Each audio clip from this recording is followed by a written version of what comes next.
Welcome to what is a warm house for all of us. It's pretty boiling and we haven't even got started at this stage. Thank you to Jerry for that welcome. Thank you to the organisers for staging what hopefully will be an important contribution or a significant contribution to the political debate on this island. It's one of a series of discussions taking place at Féile over the next few days. So please see it as part of that. There was a special discussion today dealing with the issue of legacy in this very hall, and as Jerry said, there are other events happening in the next few days as well. So this is one of those discussions, and what's significant about it is that we've got party leaders, a party deputy leader and significant political figures from the 7 main parties on the island with us tonight. To get us started, we've asked the panellists each for a minute, and I'm going to put a clock on this, to give us their thoughts on where we are and the challenges currently facing politicians and people on this island. And I'm going to just work my way around the table. I'm going to start with Colm. Colm, your minute, if you would, on where do you think we are at the minute and what are the challenges we're facing? Well, luckily, there's not much happening, so a minute will probably do it. Thanks, Mark, and thanks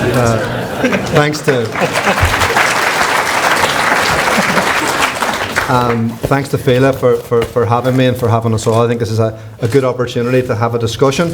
Hopefully that's what it is, because we do need to have very frank discussions with each other in the coming time ahead. I said just after Brexit that nationalism was once again a restless people.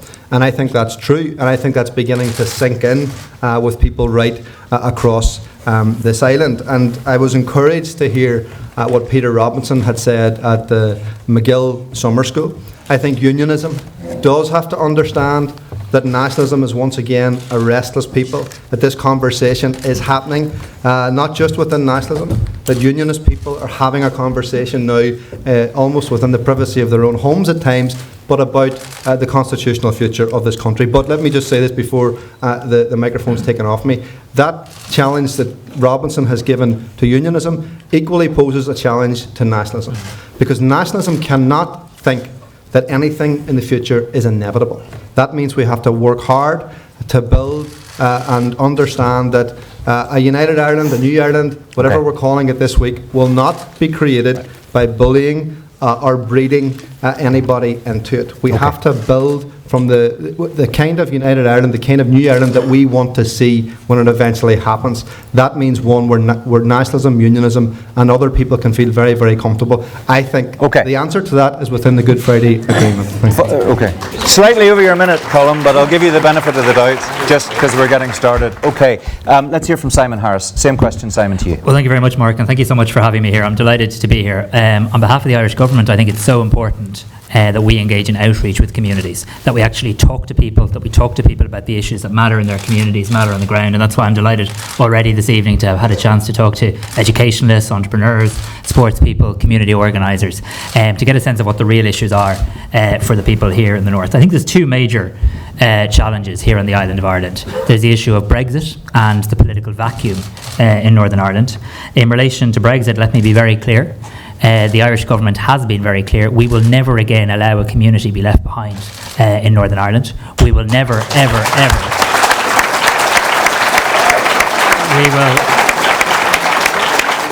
We will never allow a situation where any part of the Good Friday Agreement can be in any way undermined. Brexit is not the policy of the Irish Government. It is obviously the policy of the British Government, and we will continue to work to protect Northern Ireland's interests, and the interests of all of the people on the island of Ireland.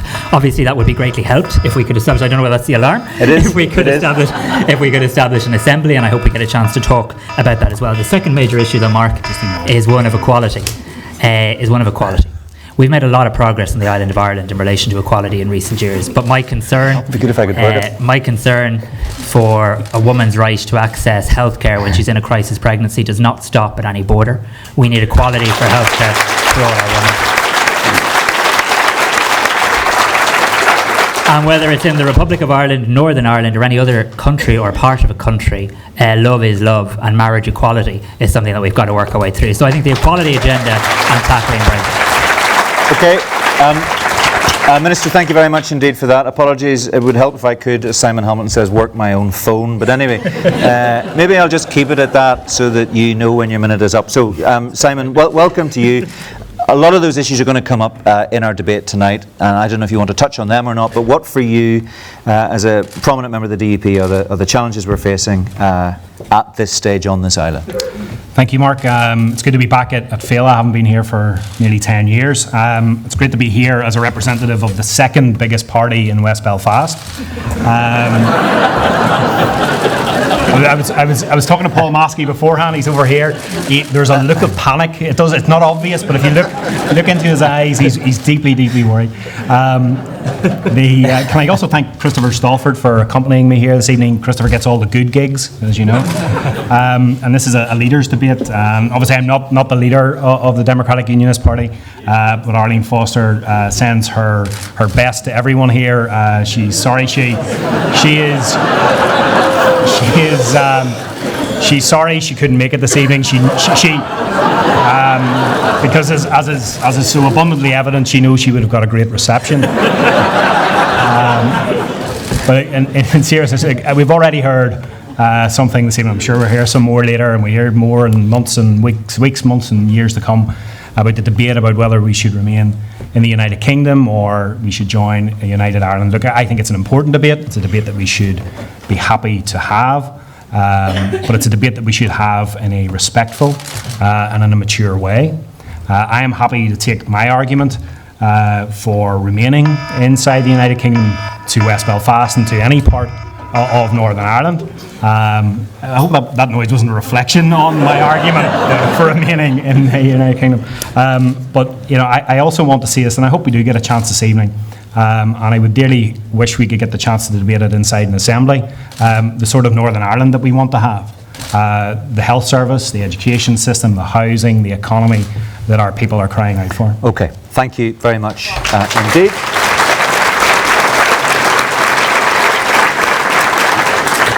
Mary Lou. Thank you, Mark. Agus time ionach sásta de Vensa Livsha. I'm delighted to be here at Féile on this, the 30th anniversary of the largest festival in Europe at any event. And as they say, Carlsberg don't do festivals, but if they did, this is it. So I want to thank the organisers for the invite to be here. I think it's great that we have a leaders debate that reflects the whole island, all of Ireland, because unlike Colm, I actually think there's a lot going on in politics at the minute. I think there has been a radical step change in people's expectations. I think the rights agenda, 50 years after civil rights, when people spilt onto the streets of the north, is now looming large. I think people won't tolerate living in a society that regards any citizen as second class, be they our gay citizens, our women, people who are looking for the basic requirement of an inquest into the death of a loved one. I believe we're at a point now where constitutional change is in the air.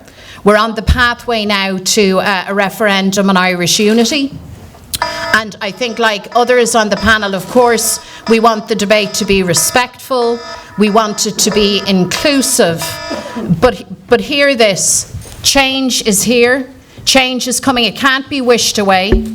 It can't be delayed. It can't be denied. It can be managed.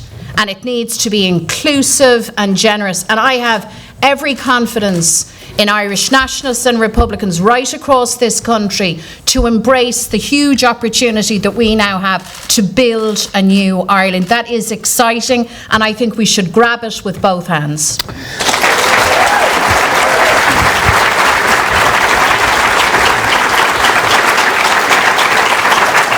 Robin Swan. Okay, first of all, thanks very much for the invitation and congratulations, because tonight you have achieved something that the British and Irish governments haven't been able to. You've actually managed to put all the leaders or all the parties round one table. Whether it's any more productive than the last time we met, we'll wait and see, but that's another challenge. Look, folks, we've heard people touching on the challenges that are out there, but maybe I want to take an opportunity maybe just to introduce who I am and what I've been doing since I became leader of the Ulster Unionist Party. When I became leader, I said I didn't want to fit into the stereotype or the box that people try to put me into or put my party into. I want to challenge all our members, all the electorate, and I want to challenge what it means to be a unionist in Northern Ireland. Because I'm confident enough to come here tonight and speak to you and try to convince you that the best place for Northern Ireland to be is actually part of the United Kingdom. And I'm not expecting a round of applause for that, I can tell you. But I want to see a Northern Ireland that has a strong future, where everyone can feel at home in it. Because my unionism is about building on what works, and I'm building a future that is built on knowledge, on trust, and evidence and fact, rather than one that is built on fear or intolerance or prejudice. And that's where I think we need to be, and I think that's why it's crucial that we are all here tonight, but it's more crucial we get the Assembly back up and running so that Northern Ireland people start making decisions for Northern Ireland people. Thank you, Robin.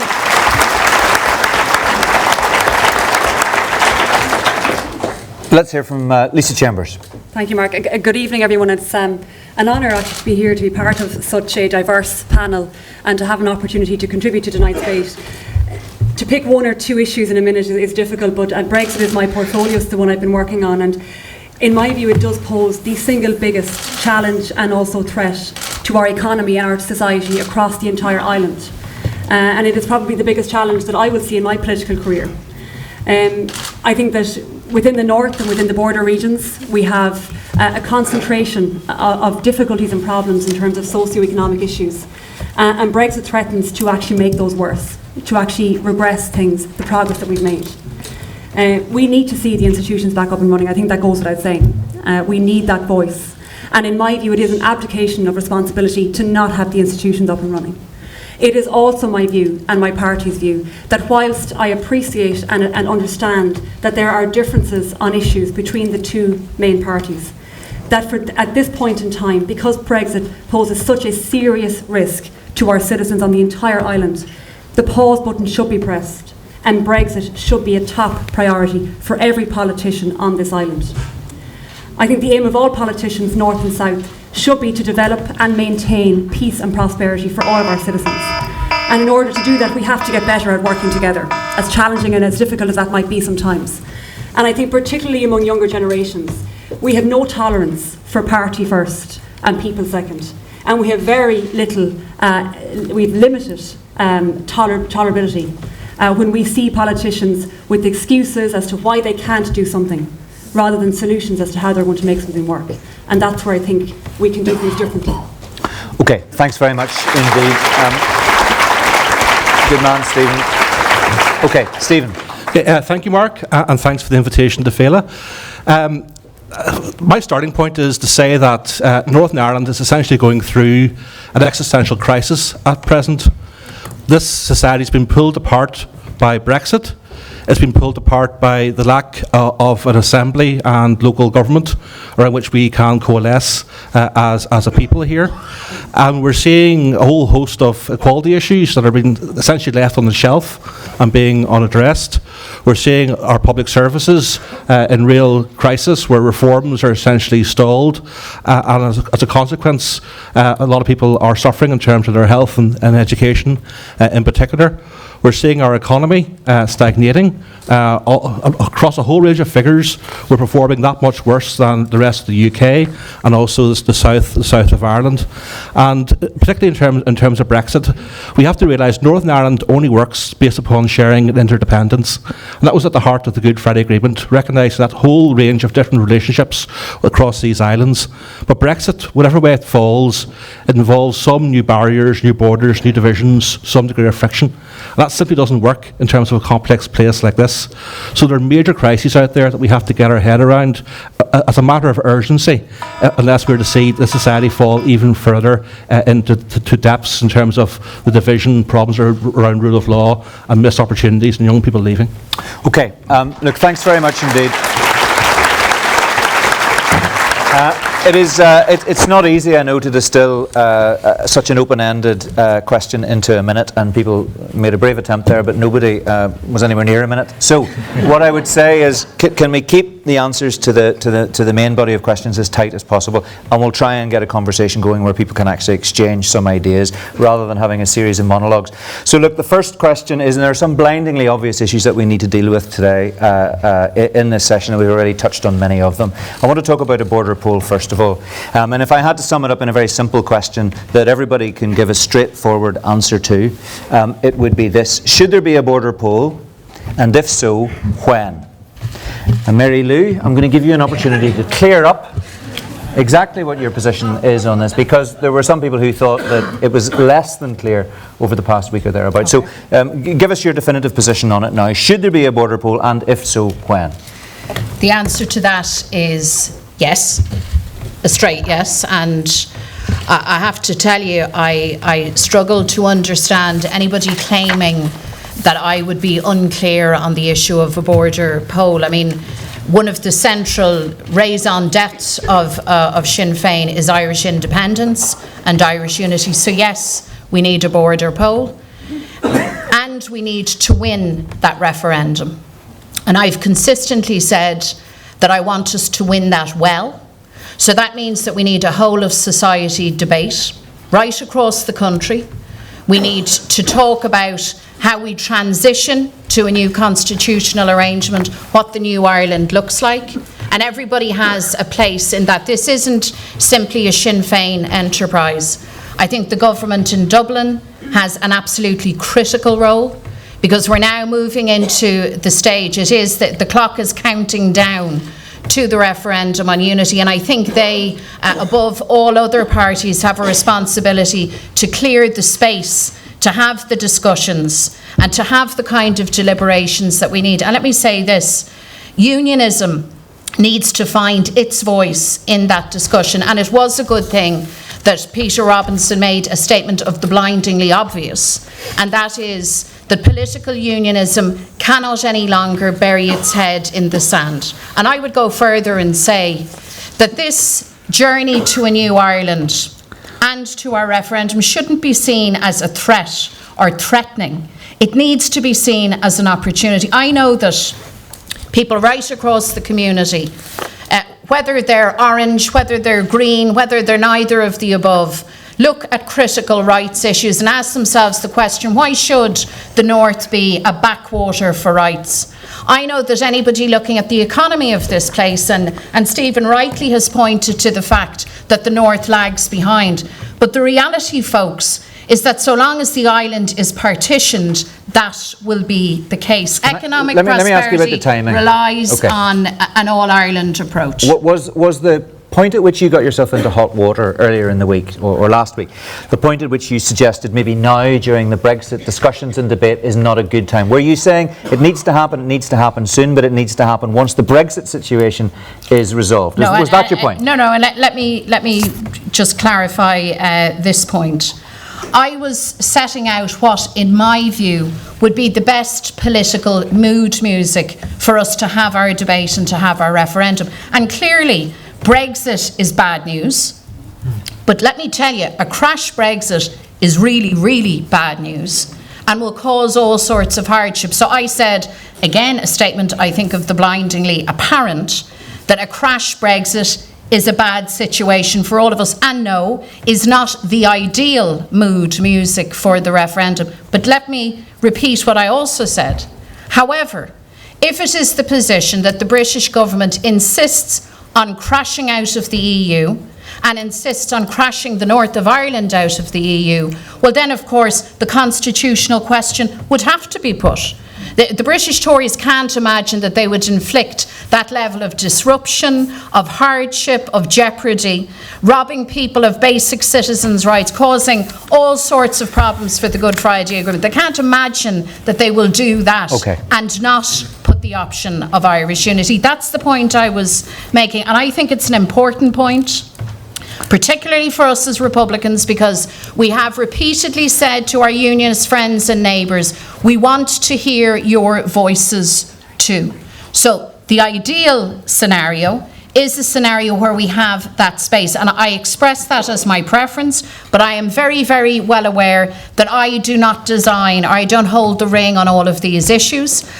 We were with Michelle Barnier, myself and Michelle O'Neill, about 10 days ago. We've pressed them very hard in terms of arriving at guarantees, contingencies, a backstop, as it's called, to protect Ireland. So we want to protect Ireland. We want the referendum on unity. I want it to happen as soon as, and I want it to happen in a context that people feel ownership of it. Okay, and right. I include in that our unionist neighbours. Okay, so you said you want to hear...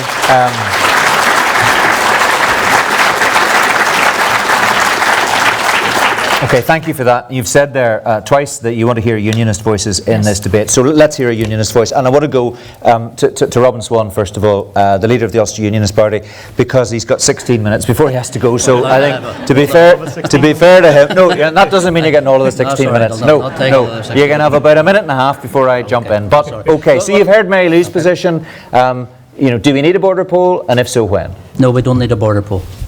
Because time and time again, the recent surveys and the recent polls has been out there showing there isn't the need or the time yet, because we're running from anything to 22 to 44% in support of the call for a border poll or a united Ireland, so there's no need for it at this minute in time. In which case, if there was one, you've nothing to fear. So, but the thing about it is, why we don't need this discussion at this time is because of the distraction and the deflection it actually causes us in Northern Ireland, as where we're trying to reconstitute the Northern Ireland Assembly and the Northern Ireland Executive.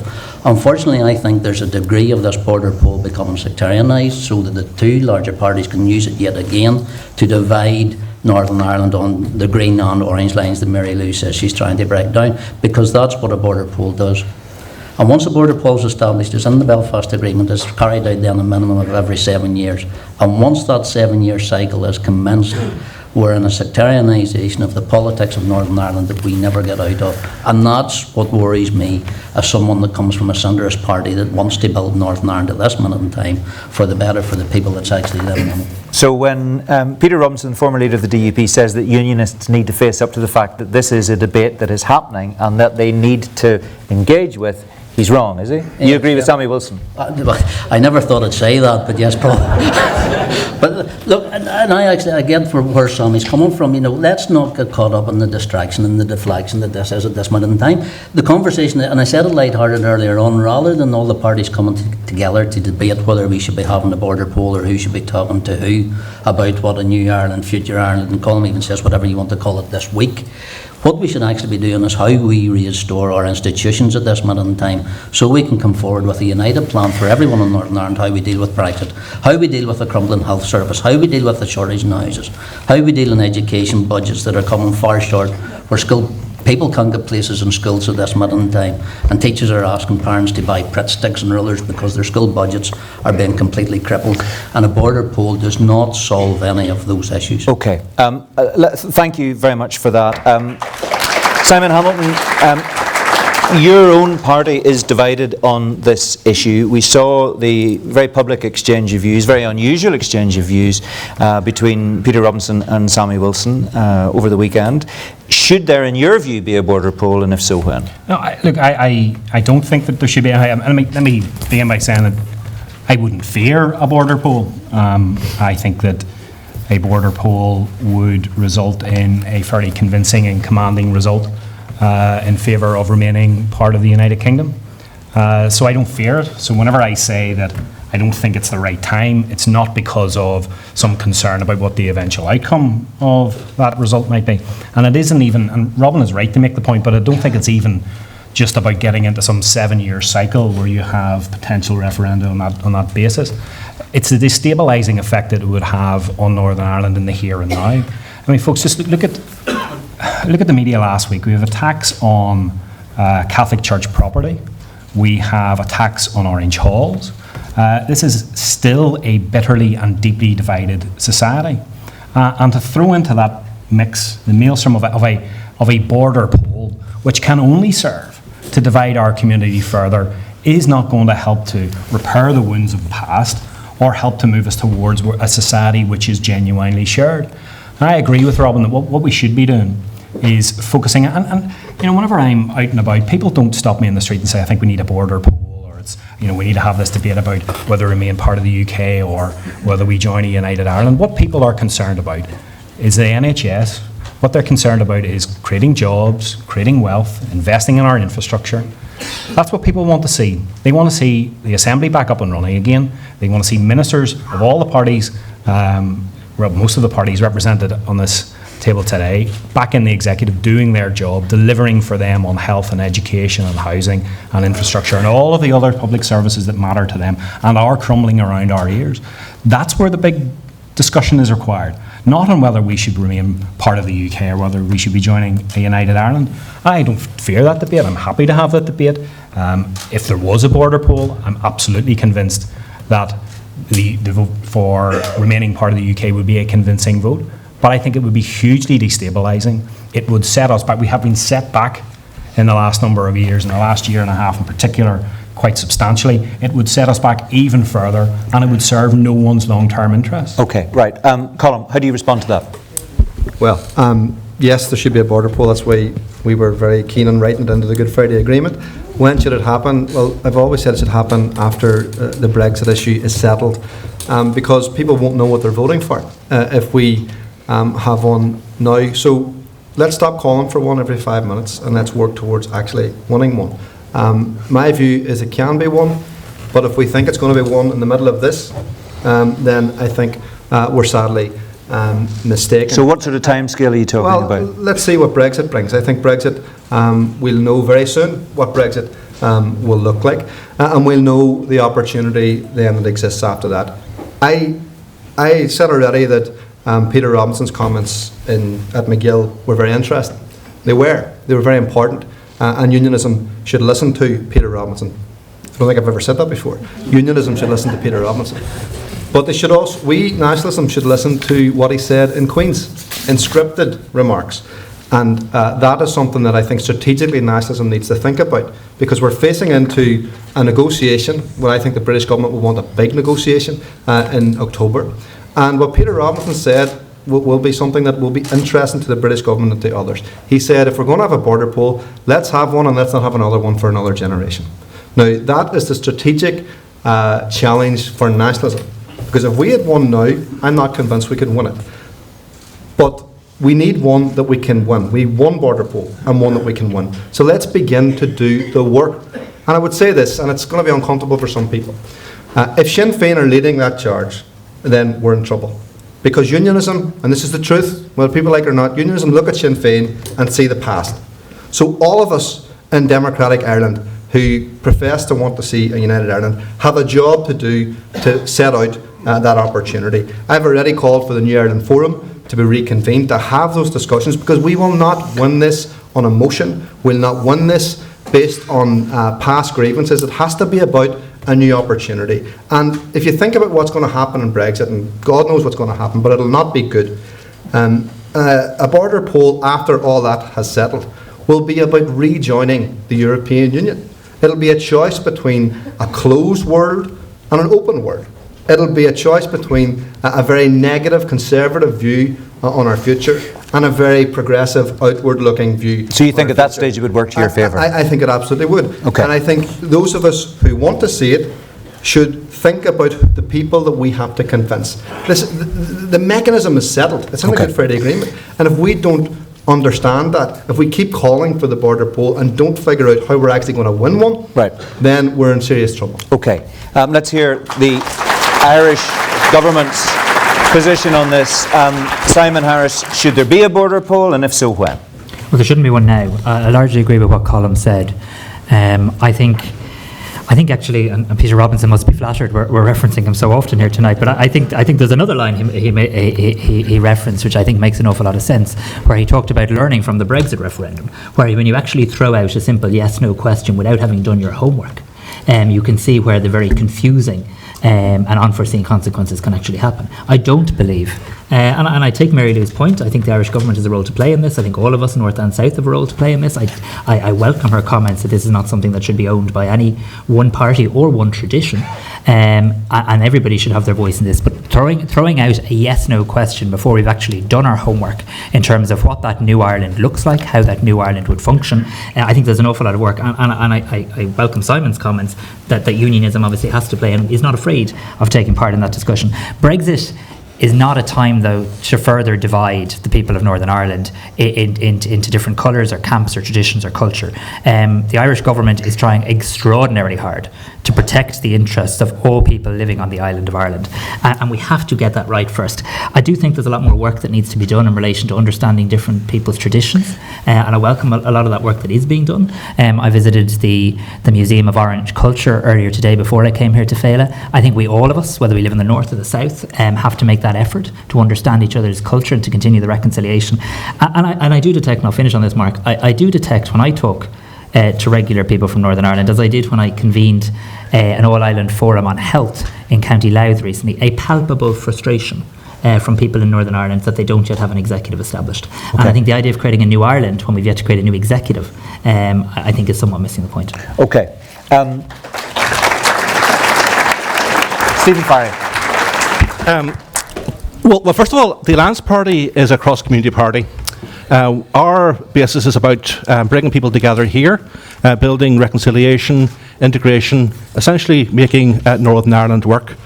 We have people from a very diverse range of backgrounds, some people who are unionists, some people who are nationalists, some people who have different views on constitutional issues or take a stronger focus on liberalism, for example.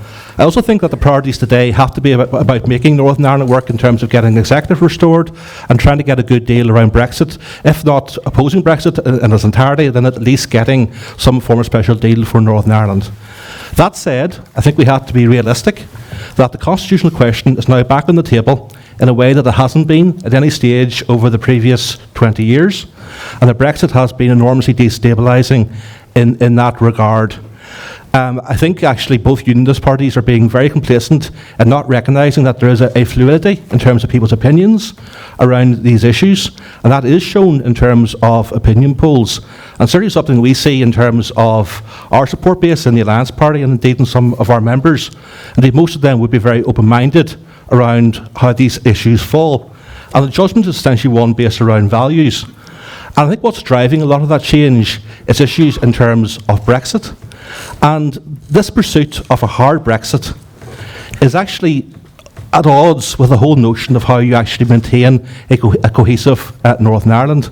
And both unionist parties, through essentially paying lip service or actually driving a hard Brexit, are actually undermining their own position. And to my mind, it is a very confusing position for them to be taking. The same issue applies in terms of social issues, and in particular for a lot of young people. They are now seeing the south of Ireland and unification with Ireland as being a more reliable route in terms of their rights and equality issues being realised. And again, that has to be a major wake-up call for a lot of people here. Now, I recognise a border poll is probably inevitable. It will be a very difficult issue for Northern Ireland in terms of polarisation, particularly in the context of a vacuum. But the rules of the game are there in the Good Friday Agreement, and if there is the evidence for a potential change of opinion, then there is responsibility on the Secretary of State to grant that. Okay. I think it will be a difficult conversation, but I think it is one that is coming, and from our perspective, we have to recognise that reality. Okay. Lisa.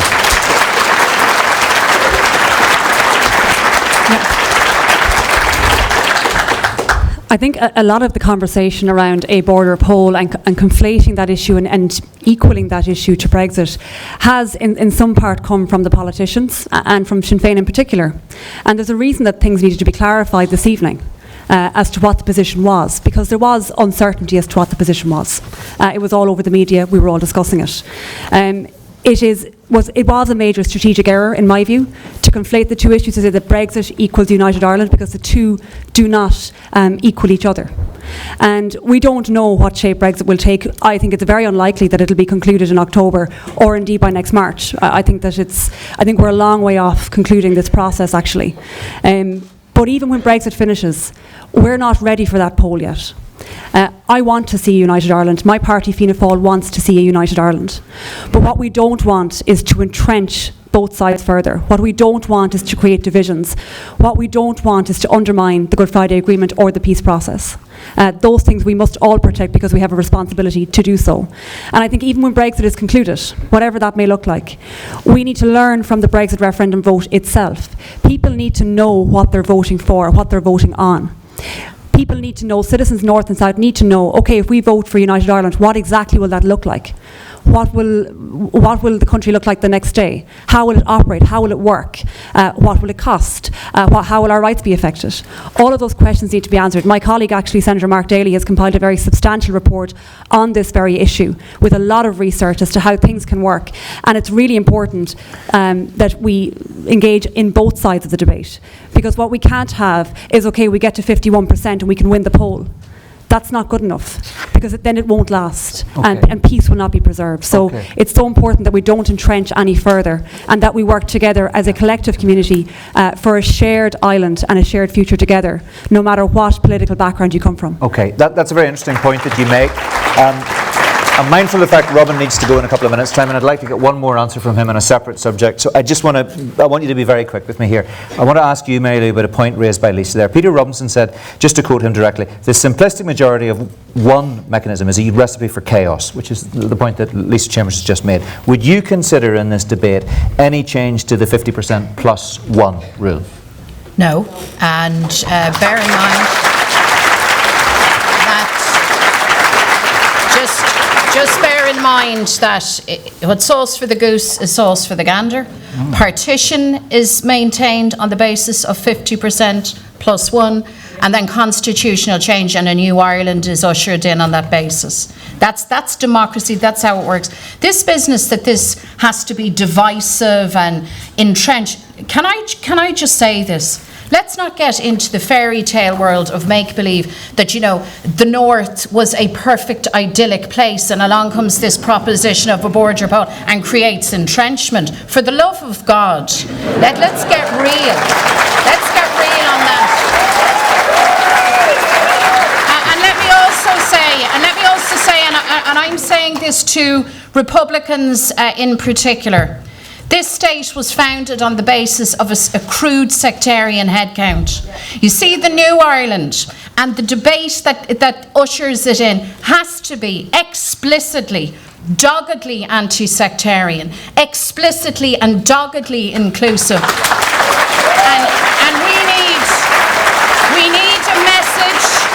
I was in Derry at a debate the other night, and it was so interesting. It was mixed, but there was lots of loyalists and unionists. Do you know what, Mark? They're talking about the new Ireland. They're asking questions. They're challenging us. And do you know what? Good for them. So let's have that discussion. Okay. And Brexit, of course, is messy and complicated. And none of us are reckless. I want to protect every inch of Ireland against the worst excesses of Brexit. But I have to kind of pinch myself when I hear the DUP talking about stability and let's be careful. My God, you've given Theresa May a blank cheque to wreck this place. Okay. Simon, just very quickly, do you take any comfort from what Mary Lou McDonald has just said there? Any new Ireland would need to be explicitly anti-sectarian and explicitly inclusive. Does that reassure you? No, it doesn't. No, because surprise. Sauce for the goose is an interesting political philosophy, I have to say. And to be lectured about sectarian states and sectarian activity, and that an Irish state, which you would, by a sectarian head count, by your philosophy, trundle people in Northern Ireland into. You know, I heard you the other day, I think you were saying in Castlewellan about how, you know, the British identity had to be respected in any new Ireland. Well, you might want to start then by showing some respect, Mary Lou, for the British identity here in Northern Ireland, and for people in communities in the west of the province where, you know, the unionists are clearly not the majority. How have I disrespected British identities? Your party in places in the west of the province, and the use of the Irish language, I'm sure it's an issue that we will get on to later, issues around flags, lack of respect for orange parades. I could go on and on and on. Now, these are things that, these are things which I'm not surprised that people here, and perhaps even yourself, have little or no time for. But they are things that matter to people within the unionist community. And it's all well and good talking about this bright new Ireland that we will all be brought into on the basis of a majority, 50+1 vote. But you might want to start showing some respect for that British identity here in Northern Ireland. And I agreed with you. Well, I agreed with your position on Monday morning before Northern Command got a hold of you in the afternoon and changed your mind. I thought that you were right to say that this is an issue and a debate that we should be having in a period of stability. And I'm happy to have that debate. My party is happy to have that debate. So when Peter Robinson said that unionists who caution against talking about a border poll are engaging in claptrap and crass folly, he was right, was he? I don't. Sammy Wilson's engaging in claptrap and crass folly. I don't disagree with anything that Peter Robinson said either in his lecture in Queen's University, which has been referenced, or indeed what he said at McGill, or what he said in the Belfast So when Sammy Wilson said that was dangerous and demoralising, Sammy Wilson was wrong, was he? It is not. I don't think it's dangerous or demoralising to say that we should recognise the fact that there is more of a conversation now about, as we're having this evening, about the possibility of a border poll. He is right, I think, and he acknowledged within his article in the Belfast Telegraph that Arlene Foster has already started a conversation recognising this fact that we should be talking about the merits of the union, not just in a sort of a simply talking about it in demographics or purely on identity, but we should be talking about the security, the stability, the safety and the success that being part of the United Kingdom brings to Northern Ireland and has done over many, many years. Okay, look, the issue of a border poll is going to come up in the rest of the conversation. I just need to get another quick answer from Robin, who's getting very, very touchy here because he's got a flight to get. Let me ask this question to everybody, and let me give you the first bite at the cherry. Robin, can the Stormont institutions, in your view, be restored? Yes, I firmly can. I firmly believe they can, but there needs to be change. There needs to be change in the attitude from the two big parties as to how the rest of us are actually treated, how ourselves, the SDLP and the Alliance Party, are actually involved in creating those institutions that brings about what was originally envisaged in the Belfast Agreement in '98, and how that Northern Ireland only works when all the parties work together to bring about that stability. Because what we saw in the last mandates was the two parties working together to the exclusion and often to the detriment of the other parties for purely political reasons, without a thought to what was actually happening to the people in Northern Ireland. So that's where the challenge lies, is getting all the parties around the table. And can that happen in October? I mean, Leo Varadkar has said he believes there will be round table talks in October. We had Arlene Foster then saying she hadn't heard anything about it. Suggestions from the NIO that Leo Varadkar had got a little bit ahead of himself. Have you been told that there are plans for talks in October? I haven't been, and I actually asked the Secretary of State about any plans for talks, and she hadn't any. She wasn't aware of any either. So that's where we are at that point in time, and that's why I congratulate you on getting us around the table here tonight. But there's an onus on the parties at this table. There was a 5-party talks process started in February. On the Monday, the 5 parties met. On the Friday, 3 parties were there, and the UUP and Sinn Féin stayed away because they were trying to do whatever deal they were trying to come up with to present to Theresa May and Leo Varadkar. And this place cannot work without everybody trying to make it work together.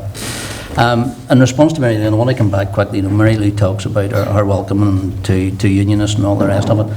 Mary Lou, the first time we met, I challenged you on your finish to your presidential speech where you shouted "Chucky Ardla" and "Up the Rebels." As a unionist, that was not a welcoming to any shape or form, and it never will be. Okay, I will give Mary Lou a chance to respond to that in a moment, but I think you probably do need to go because it's difficult enough to get a flight at Belfast International Airport even when you are on time. So if you turn up a minute or two late, you've got absolutely no chance. Can I use your name, Mark? No, you can't. It'll get you nowhere. You'll probably definitely not get on the flight. So, Robin, thank you very much indeed.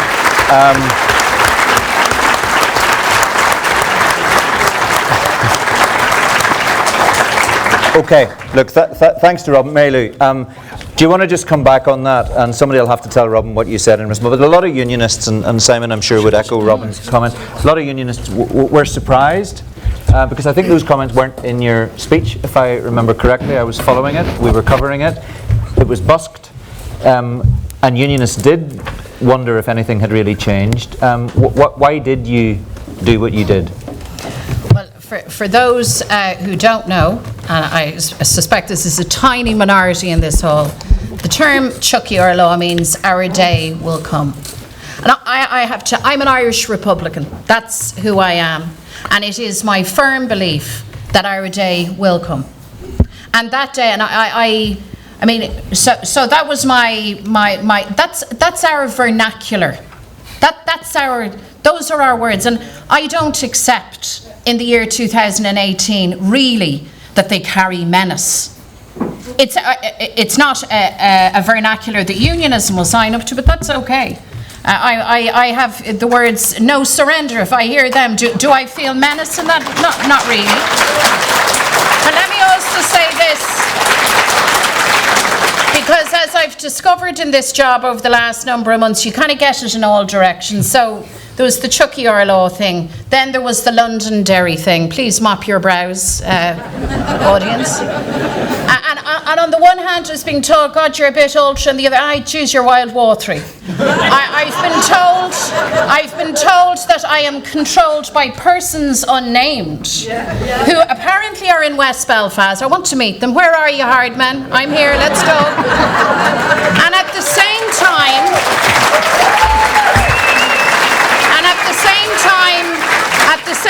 I was told a short time ago when we were doing the whole 8th Amendment and the referendum that I was a controlling wagon that wouldn't let people think their own.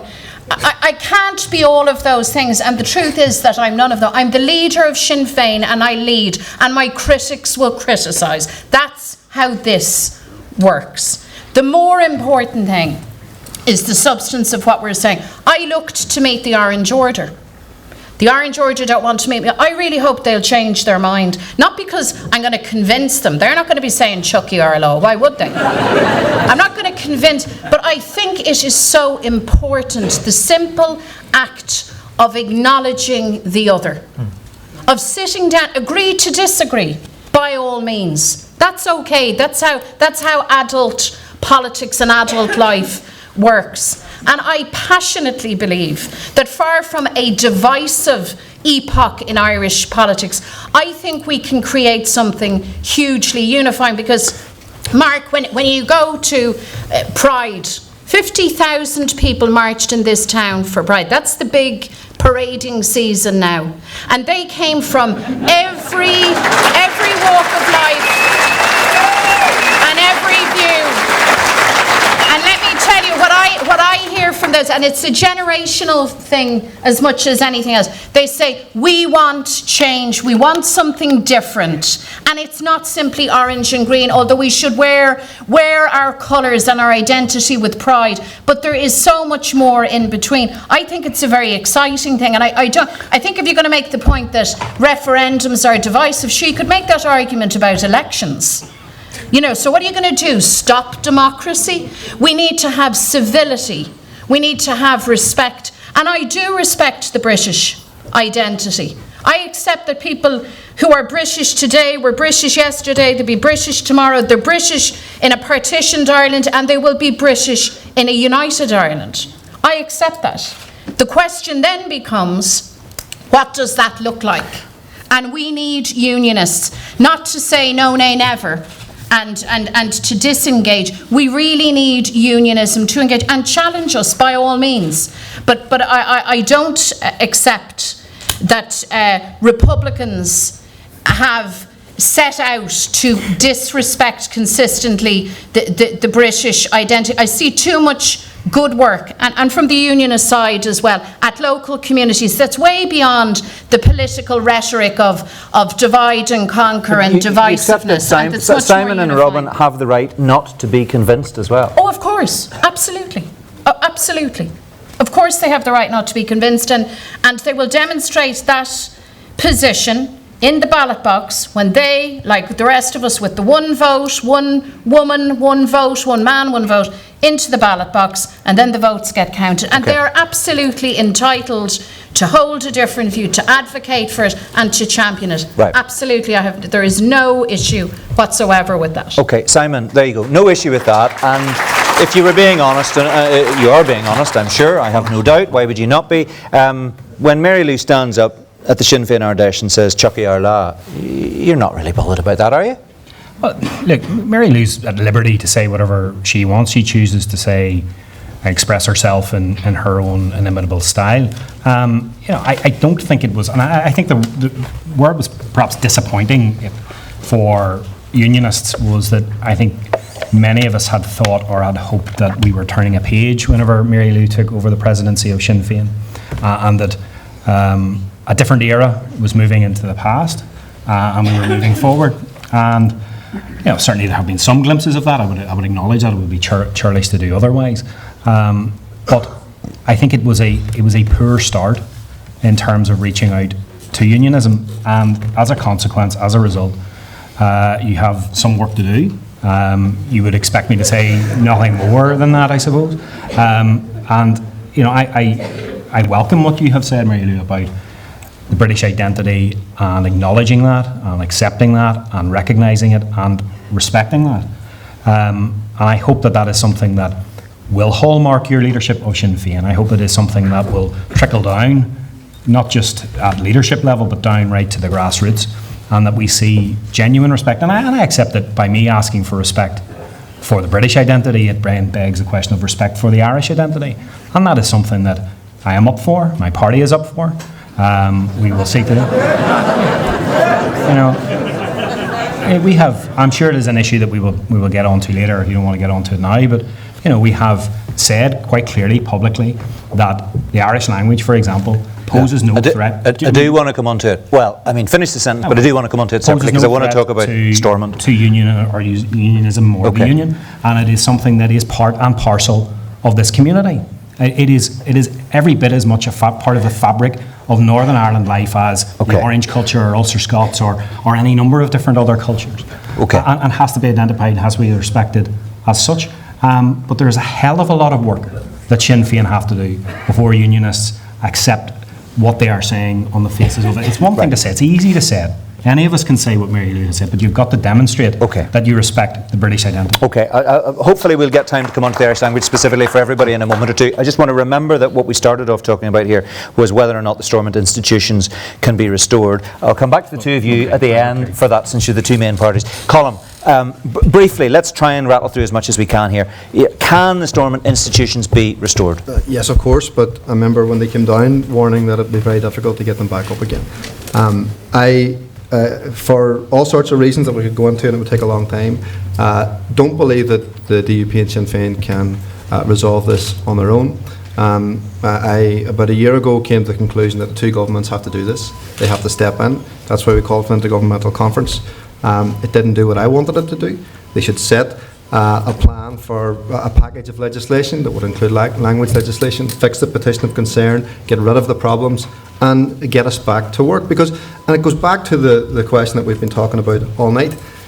The protection for unionism within a United Ireland is in the Good Friday Agreement. In the same way that those protections are there for nationalism now, they would be for unionism within a United Ireland. We would have an assembly at Stormont. We would have an executive. We would have cross-community protections. That's why they're written in there. And the idea that we can convince anybody of a United Ireland when we don't have those institutions that unionism holds dear operating.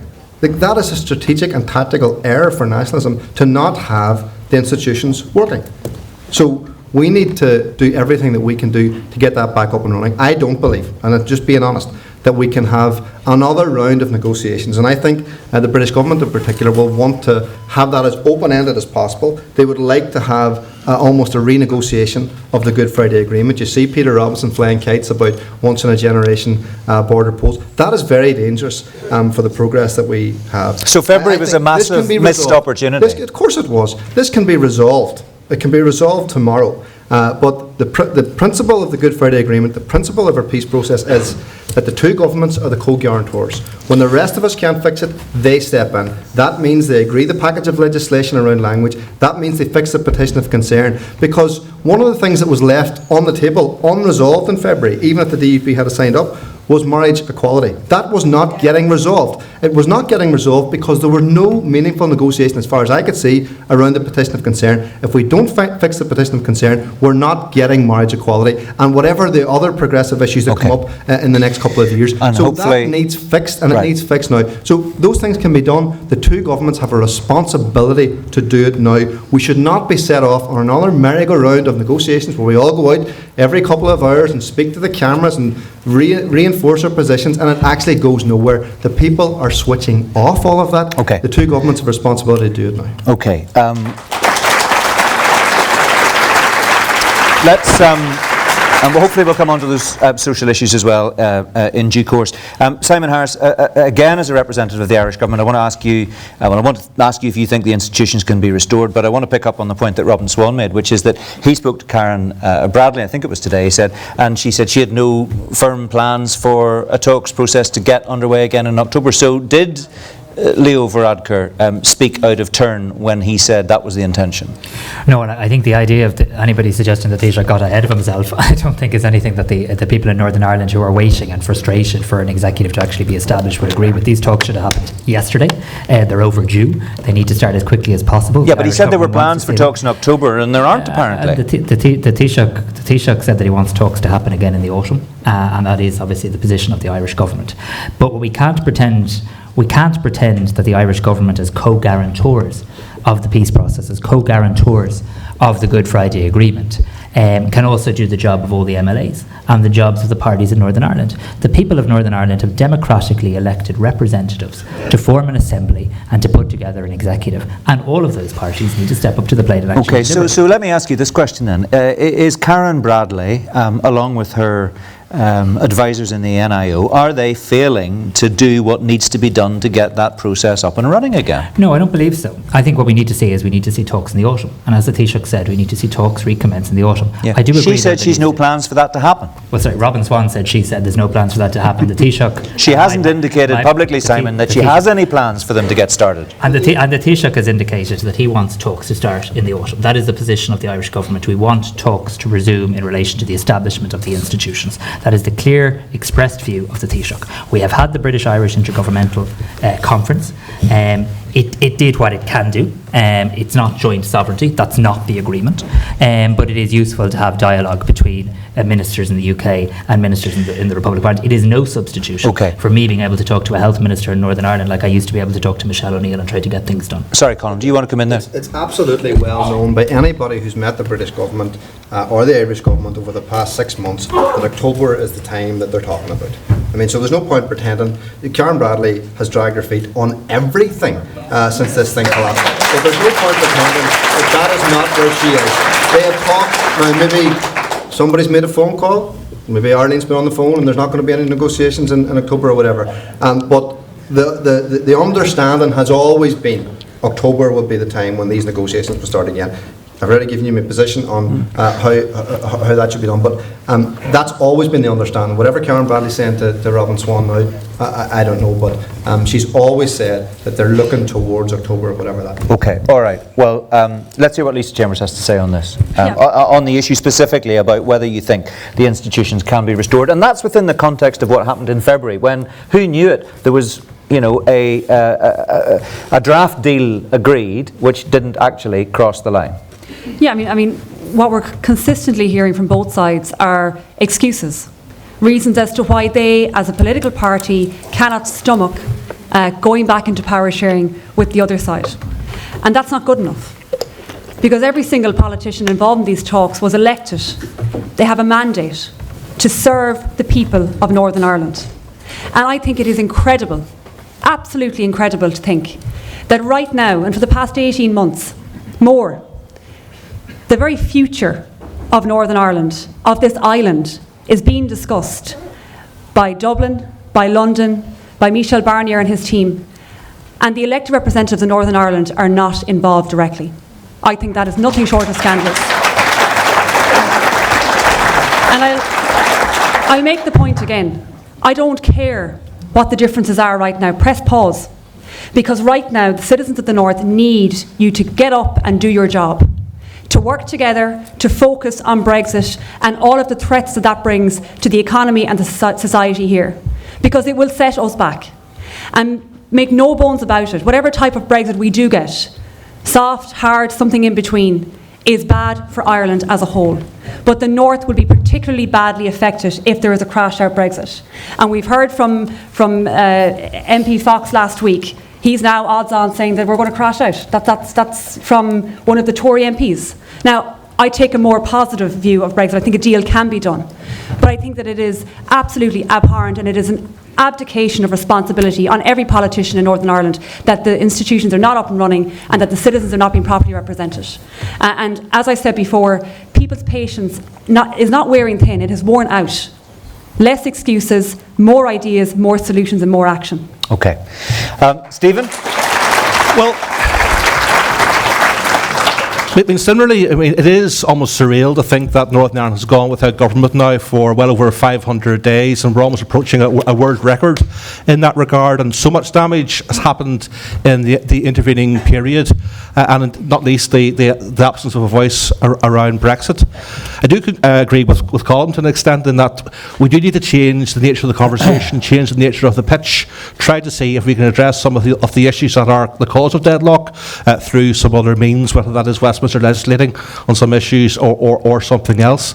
I would also say we need desperately some form of independent mediator appointed, because the two governments alone can't do the job, and certainly leaving it to the DUP and Sinn Féin alone has been proven on 3 different occasions not to work.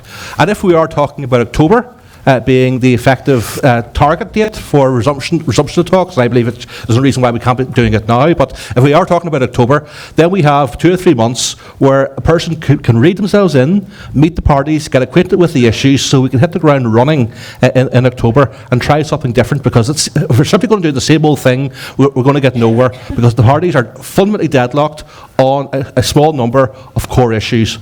The one other thing I would say is that whenever we did have devolution up and running, it wasn't perfect. There was a lot of instability, a lot of difficulties around issues, missed opportunities. Any restored executive, I think, is going to be an even more difficulty, because the nature of the pitch has changed much more in terms of Brexit. The constitutional question is clearly now back on the table in a way it wasn't. So that is going to create a lot of instability, and any restored executive is going to be an even more bumpy ride than before. But there's no other route for Northern Ireland being a shared society unless we have our own government. Okay, thank you. Simon, I pointed out the context there in which we need to discuss this, particularly as far as Sinn Féin and the DUP are concerned, and that is the failed attempt to reach agreement in February. We know what happened. We don't need to re-rehearse that at the moment. Can the Stormont institutions, in your view, be restored? Can they? Yes. Will they? Yes. I suppose the question that I can't answer is when. I think that it is. I mean, if somebody sitting around this table before the last talks collapse said that no matter how long we were away from the table, we would all come back to the same point, and that person was right. And we will come back, and we will have to discuss things at one stage. Now, I will correct Lisa in saying, she said that parties are throwing out excuses. Well, my party is not putting forward any excuse for going back into government. We would go back into government tomorrow morning. We will go back up to Stormont, we will join with other parties, many of whom, I think most of the other parties, will go back. I'm happy to go back in tomorrow, and our party would go back into the executive with no preconditions, not looking for anything. If Sinn Féin are coming to any negotiations looking for this or looking for that or looking for the other, then we have made it absolutely clear that we would want a fair and balanced deal. And we would want things in return which are commensurate. That's the way that business has been done in Northern Ireland. You wouldn't expect us to do it any differently. But you know that the view, and clearly some people in the body of the whole have the view, and it is that you could go back into government tomorrow and you could sort out these issues like same-sex marriage and an Irish Language Act and abortion. So they could all be sorted out in Stormont.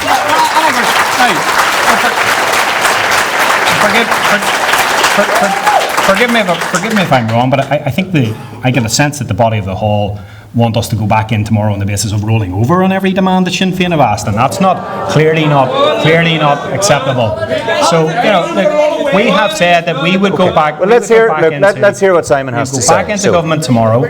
We would deal with issues which are more pressing. And I accept and acknowledge that issues around language and culture are important issues, but they're not more important than health, they're not more important than education, they're not more important than Brexit or the economy or infrastructure. These are the important issues that people are crying out. But people are losing out, waiting lists are getting longer, schools are having less and less money to deal with it. And that's exactly right, and that's why we should be back in tomorrow, dealing with those issues. We can deal with other issues in parallel with those. I mean, we haven't been in this assembly, we haven't seen this. This is a very, very different assembly in terms of the parliamentary arithmetic than any previous assembly that we've had at Stormont. There are, a democratic way to deal with these issues. Bring these issues to the floor of the assembly. If you win, you win. If you don't, you don't. Right. But that's the difficulty is issues are done. So we would go back in tomorrow. We would form an executive tomorrow. We're not putting any excuses forward. What people don't want is another round of talk. They don't want another round of talks. They want an executive back up and running, and that's what we want to see, and that's what we would do tomorrow. But it's overly simplistic to say that you would go in tomorrow and everything would be fine. I mean, it isn't that straightforward. Others can. Robin's not here, but I think he would go back in tomorrow. If I think other parties have said similarly that they would go back in. The only party that is holding out is Sinn Féin. An offer was made to them. An offer was made to Sinn Féin last year that we would go in, that we would set up an executive, we would start to deal with those issues. A further year has passed, and further years worth of damage has been done to public services. A further year has advanced in Brexit negotiations since that offer was made, and we would deal in a timely manner. Here's the problem, Simon. But the problem, with respect, the problem with your argument is this. In February, there was a deal on the table. There was a draft deal on the table where you had done all the hard work, you had done all the heavy lifting, and when it came to it, you weren't prepared to go through the door. Because it was not a fair and balanced deal, and significant progress was made, but not sufficient progress. And we need to get back, and we need to make. If on the basis that people will not accept our offer to go back in the government immediately without any precondition, then we do need to get back around the table, and we need to hammer out a fair and a balanced deal. And there is no basis upon which we are going back unless there is a fair and a balanced deal. Okay. Steve, let me just give Stephen, you want to clarify something, that would be helpful. A couple of points. I mean, first of all, yes, we will go back into the Assembly, potentially in the government tomorrow. We believe Northern Ireland needs a government. That's, I think Simon is being very simplistic in recognising that his own party did not play a role in bringing the institutions down and in terms of the current deadlock. So I think what we do want to hear is a commitment that if there is a restored assembly tomorrow, the petition of concern won't be used and misused, and all these issues can be addressed democratically on the floor. But Stephen, would you be prepared to go in on the basis of what Simon has just said tonight, that these issues could be dealt with? Would you take him as a man of his word, go back into Stormont ASAP and try to sort it out? The brutal reality is, if the Assembly was restored and the petition of concern was used to block particularly Irish language reform, equal marriage, then the institutions would collapse very quickly thereafter. That has to be the realistic state of play where we are. I thought the deal in February was actually a pretty good deal. If to be brutally honest, in terms of the Irish language, a lot of the campaign against that deal was about what wasn't actually in it. It was about straw men in terms of Irish language being used in street signs, quotas in the civil service, and other things that weren't actually. People were being whipped up into a frenzy of opposing something that wasn't actually going to happen. In the past, I've actually voted against proposals around Irish language when they're brought to the executive, whenever I felt they went too far. And what was on the table in February, I thought the balance actually was appropriate, realistic, and respected the rights and basis of the Irish language.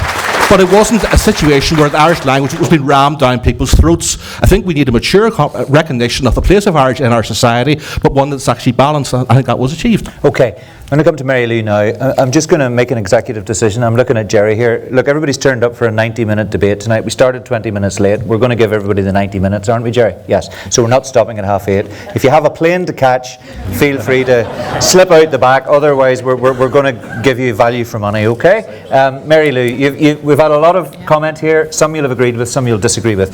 You've heard what Simon had to say. It's very straightforward. He says that the Stormont institutions can be restored tomorrow if you're prepared to go back in there. What's holding it up is Sinn Féin's refusal to participate in that process.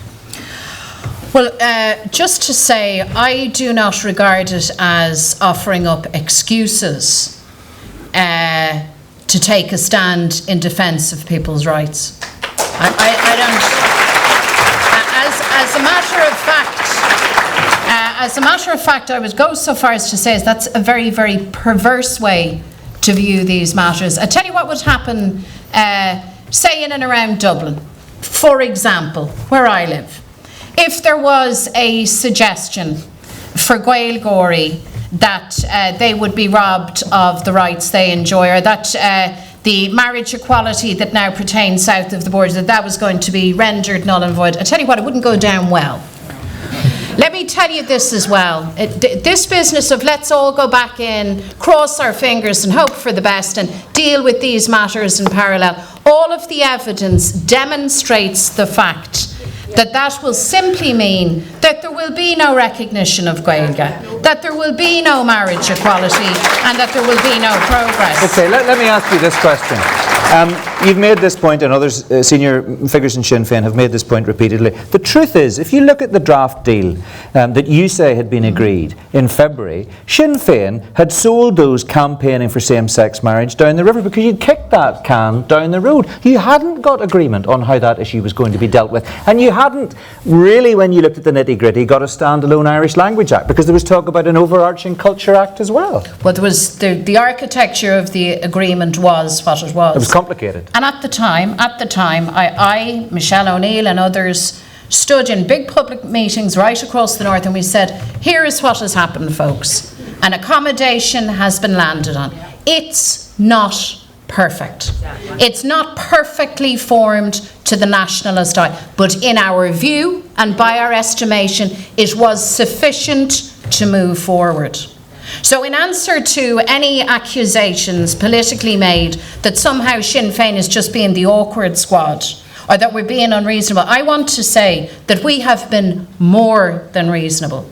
That we did in fact arrive at an accommodation, and the DUP, for all sorts of reasons, couldn't bring that agreement over the line. That was then, this is now. New talk's fine, but it can't just be about talking rings around each other. This has to be about delivery, and with all due respect, I don't think an independent interlocutor is the silver bullet to sort this out. There has to be political will, and I want to say this, if I might find it. Yeah. When the institutions came down after 10 years of a functioning executive, let's be honest here. The fact is that public confidence in those institutions was at an all-time low. The fact is that where there is a whiff of corruption, malpractice, any of that stuff which was emanating from within the DUP, within its own ranks, people said to us, and people have said to me very clearly, and I'm about this place a lot, they've said, yes, we want the institutions back. We want real power sharing. We want all of it. That means the DUP has to sign up to it. And we will not tolerate corrupt, dirty politics. That's where people are at in my estimation. Okay. Just to be clear, are you saying that Sinn Féin's position is that to go back into Stormont, to set the Stormont institutions back up and running again, you will only sign up to the February deal, or better, there will be no diminution of the February deal from Sinn Féin's perspective? No, I mean, it would clearly be a nonsense and would not foster the kind of public confidence that's required for government to work if the DUP thought that they would be rewarded for delaying and rewarded for denying rights. But that puts us in a pretty grim position, doesn't it? Because if it didn't work in February, and Simon Hamilton says that Arlene Foster couldn't sell the February deal, or didn't wish to sell the February deal, she says she didn't try to sell the February deal. Well, and you can have a view on that. You can have a view on that. That's Arlene Foster's position. Simon Hamilton has repeated it. The point is, if February didn't work for the DUP, what chance is there of it working now, or something worse from a DUP perspective working? Can I just make the following suggestion, just to be helpful? The DUP need to open up their eyes. They need to give themselves a wee shake. And they need to understand that it's not Sinn Féin holding out for Sinn Féin things. These are issues of rights. These are issues that pertain right across society.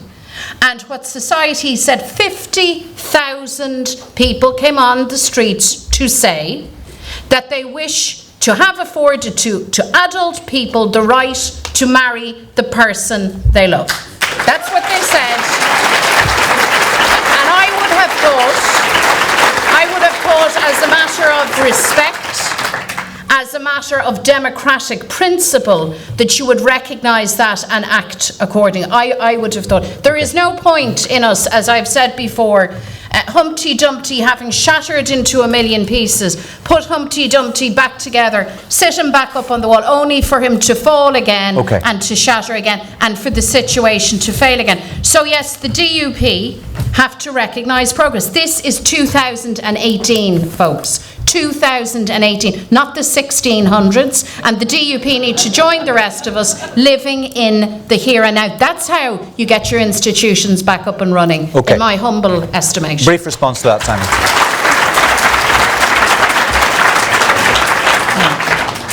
The best place to debate all of these issues is in a restored assembly.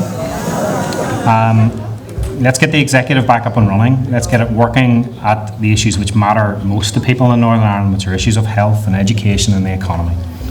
And these issues can be dealt with in the Assembly. Now, as I said before, the Assembly hasn't sat as a very different Assembly than the Assembly that we had before, or indeed any Assembly that we had before. These issues have not been tested in the Assembly, and as a Democrat, that's where I believe they should be tested. Well, the last time there was a vote on the issue of same-sex marriage in the Assembly, there was a majority in favour. And it was, if I am correct, it was the petition of concern that sank that. Yes.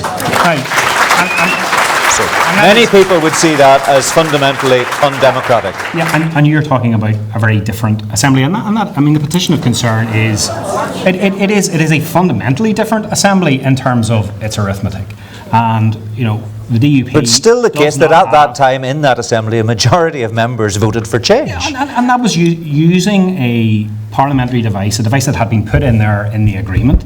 Not for the issue of same-sex marriage. And who are you to say that? It was there It was there to protect. It was there to protect rights, not to abuse them. I proposed that motion. Okay, It was there. Hold on a second. It was there to protect people's rights, not to abuse them. The petition of concern. And this is why I can't understand. This is why I cannot understand actually why the DUP didn't sign up to February, whatever was going on within the DUP, because February, whatever we say, and I would have been happy if we had got there. February did not deal with the petition of concern. It did not deal with marriage equality. We would still be trying to fix that right now. It didn't give a rights-based Irish Language Act. It didn't sort out marriage equality. So let's just be honest when we're talking about these things. If we're going to have the Assembly back up and running, we need to deal with the blockages that will bring it crashing back down again. Because if we don't sort out the petition of concern, and nobody seems to want to sort that out, in the negotiations, and we were locked out of most of them, but in the negotiations that I could see, there was no effort that I could find to sort out the petition of concern. If we don't do that, we'll be back here again in 6 months if the Assembly gets back to me. So I could not. That's why I don't understand why you didn't sign up in February, because you get a very good deal. And I don't doubt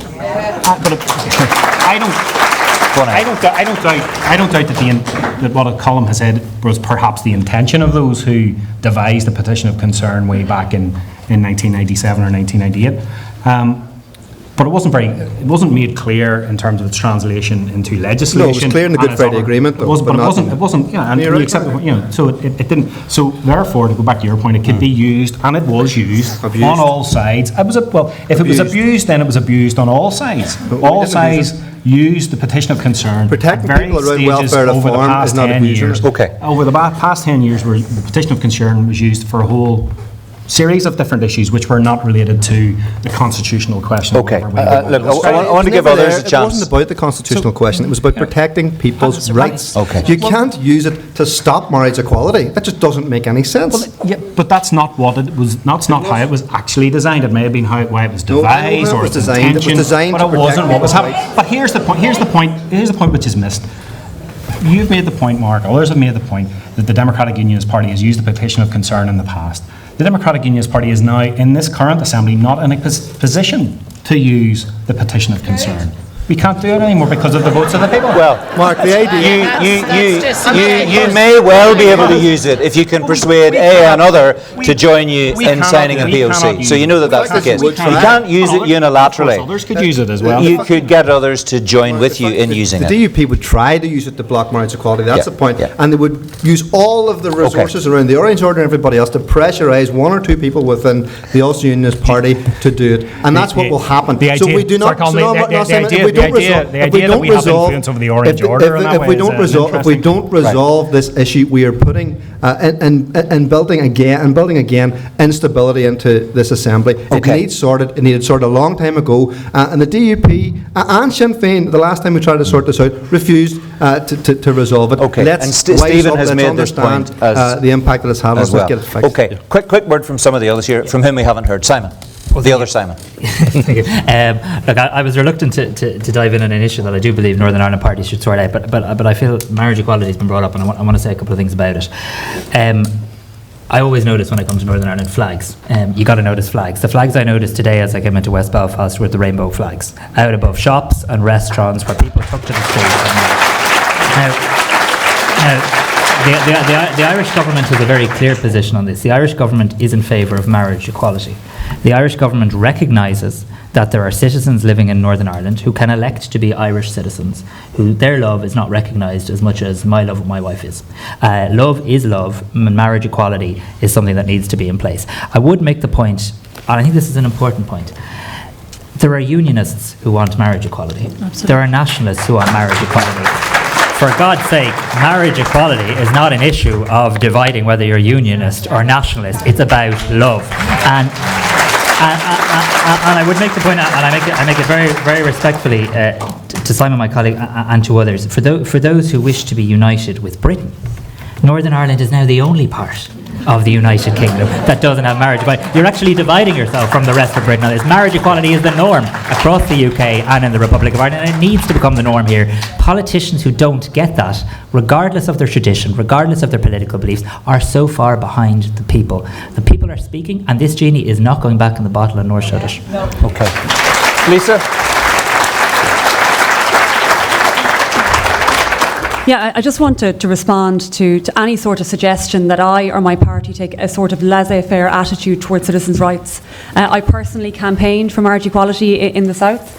I sat on the Oireachtas Committee on the 8th Amendment. I personally drafted the 12-week proposal myself. And it upsets me greatly that women in Northern Ireland do not have the same access to reproductive rights that I will have when the legislation passes in the South. And I want to see that happen. I think it is totally unacceptable that you have to drive any distance to get those services that you should have, and you should have an entitlement to have where you live. So any suggestion... So when I talk about the excuses that I hear as to why the DUP and Sinn Féin cannot work together, cannot reconcile their differences, cannot find a solution to get around the current impasse, I'm not dismissing citizens' rights, far from it. But what I am acknowledging is that outside of that bubble that both parties find themselves in, Brexit is happening. Other issues are happening. People are suffering. And people's lives and their livelihoods are being put at risk. So but the challenge now for those politicians involved is to find a solution, find a way of dealing with this. And it can't wait until this time next year or 2 years' time. Because October is the next council meeting. March is the deadline. And it's all happening without the elected representatives in the North sitting at that table and having input. And I do think that that's scandalous, and that has to stop. So find a way around it, press the pause button on those issues, find a way to work together, find a solution. You may not agree with this, but find a solution, because all of those things will be affected if there's a crash-out Brexit and your voices are not represented. And I do believe it is the biggest challenge facing the island and facing Northern Ireland in terms of a region, that without your voice being heard and your representatives not representing you, an awful lot is at stake. And solutions have to be found. It cannot be a case, I have my position, you have yours. Okay. We're both so entrenched we'll never move. All right. Somebody has to move. Mary Lou is muttering under her breath quite loudly, no. Can I just say this, just so we're clear on this. There is not going to be a meeting of minds between us and the DUP on Brexit. The DUP want Brexit. The DUP have given Theresa May a blank cheque for Brexit. Theresa May, frankly, frankly, and witness this with the Scots as much as with the north of Ireland, Theresa May is not sitting by her phone looking for guidance or advice from anyone in this part of Ireland over what Brexit should or should not look like. That's the fact. We need to be real here. The rights of Ireland will be underscored and underwritten and validated by the government in Dublin. That's their job, folks. And working in concert with Michel Barnier and that team. That's the fact. Anybody who imagines that the Tories are agonising over, I wonder what they think in Belfast, or I wonder what they think in Edinburgh, quite frankly is in cloud cuckoo land. That's not how this works. You will have witnessed immense frustration, particularly coming from the Scottish, because they've called it out for what it is. Any engagement with the issues beyond the Tory base and beyond England was pure box ticking. So we need to get real here, and it means that there is a heavy load for the government in Dublin to lift. In fairness, I think that they have broadly recognised that, and that is why the issue of this backstop, as it's called, has loomed so large in the agenda, not just for Ireland, but for right across Europe. So we all want the institutions back up and running, and far from being in a bubble, Lisa, Sinn Féin actually contest elections here. We have elected people here. So let me invite you out of your bubble, your party out of their little bubble, Fine Gael out of their little bubble, and come into perhaps the bigger bubble that is West Belfast and the north of Ireland. I think all of the parties should be contesting elections here. I think you should go and test your ideas and actually do people the respect of asking them, this is our idea, what do you think? That's what we do in Sinn Féin. Okay, right.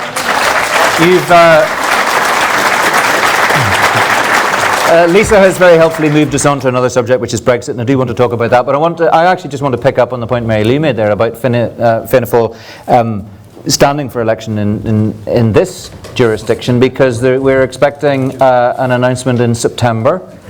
Is that going to happen? Is that an inevitability? Well, it is something that is a stated aim of the party. We do want to run candidates. We do want to contest elections. I can't give you a time.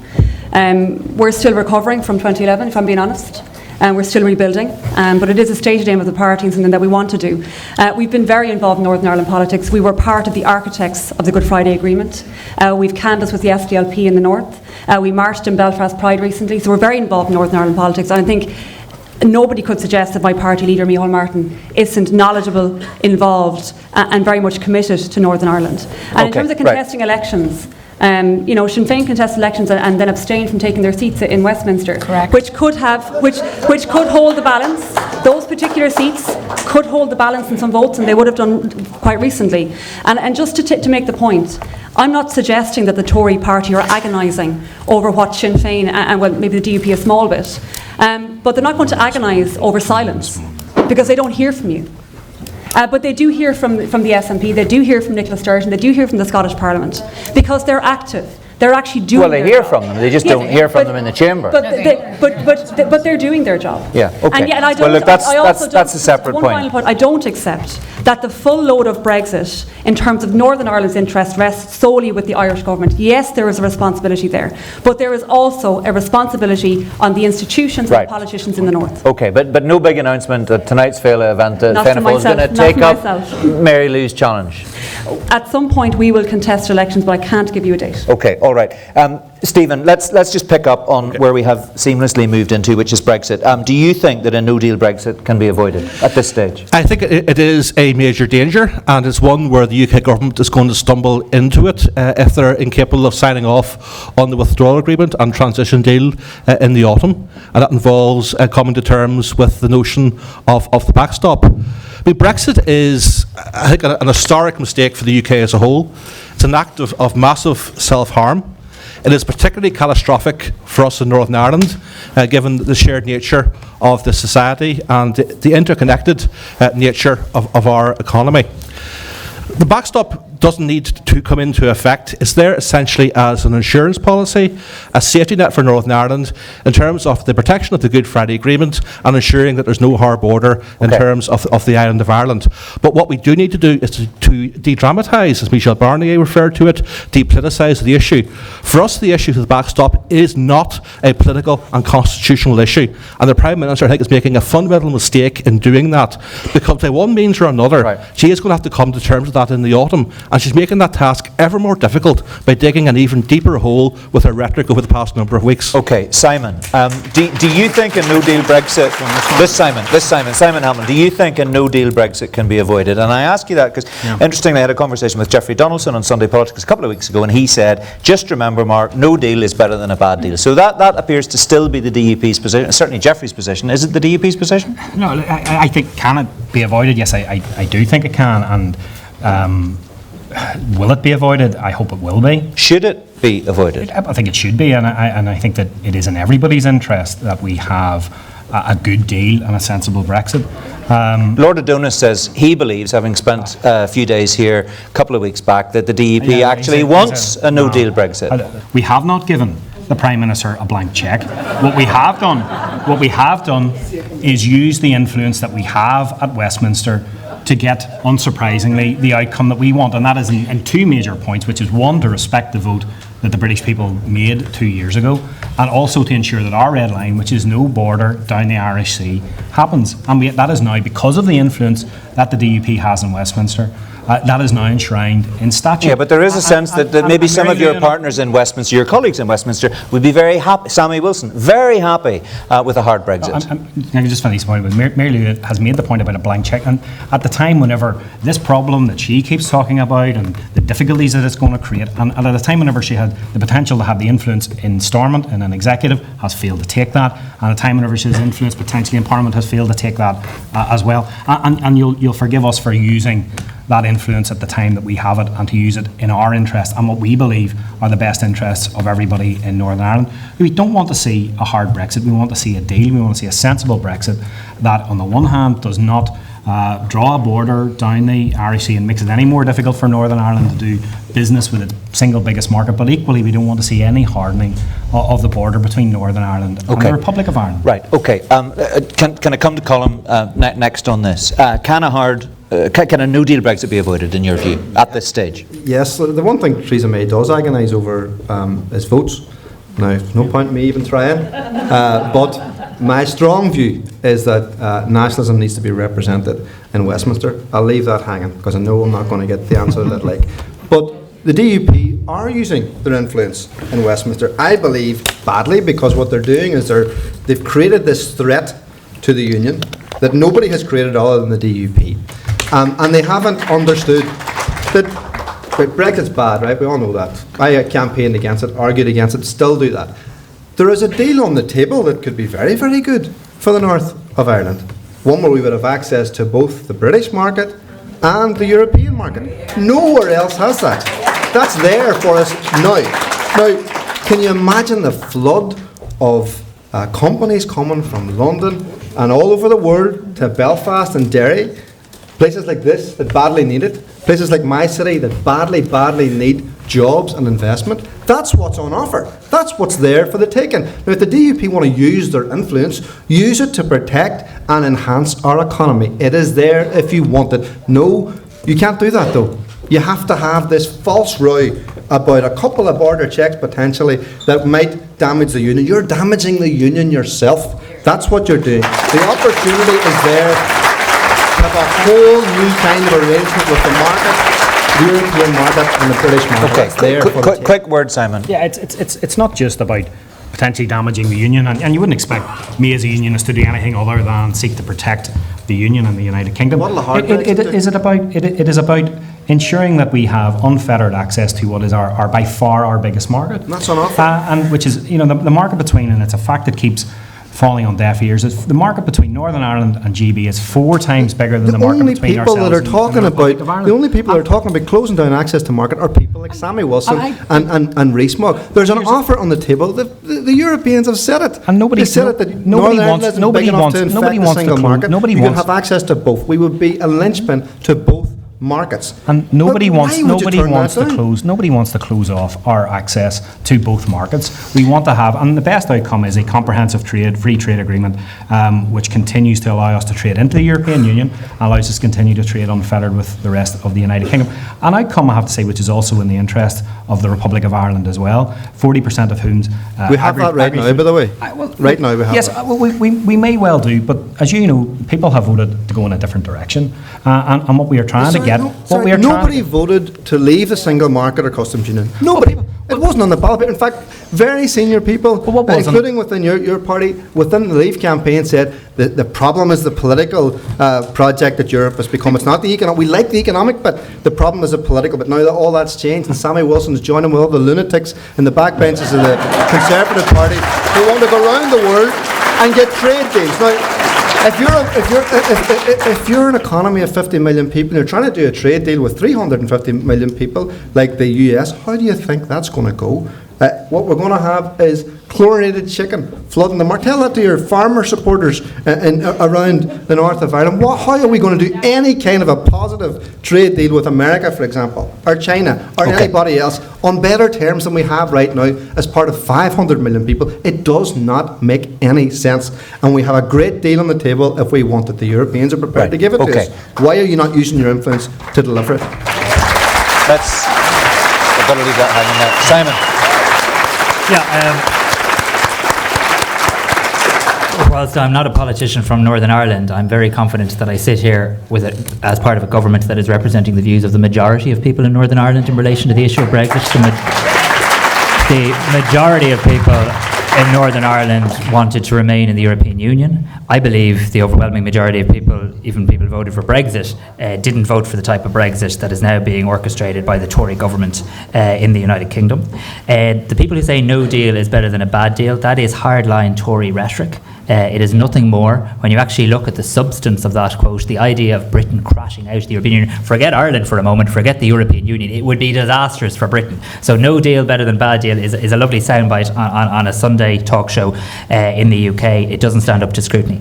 What is frustrating me though, and this is really important, Mark, everybody's talking about Northern Ireland as though the only issue that matters when it comes to Northern Ireland and Brexit is the issue of trade. That is wrong. Trade is important, but the Good Friday Agreement and every single word, letter and full stop in it, including the rights agenda and the rights that people are entitled to in Northern Ireland, has to be respected.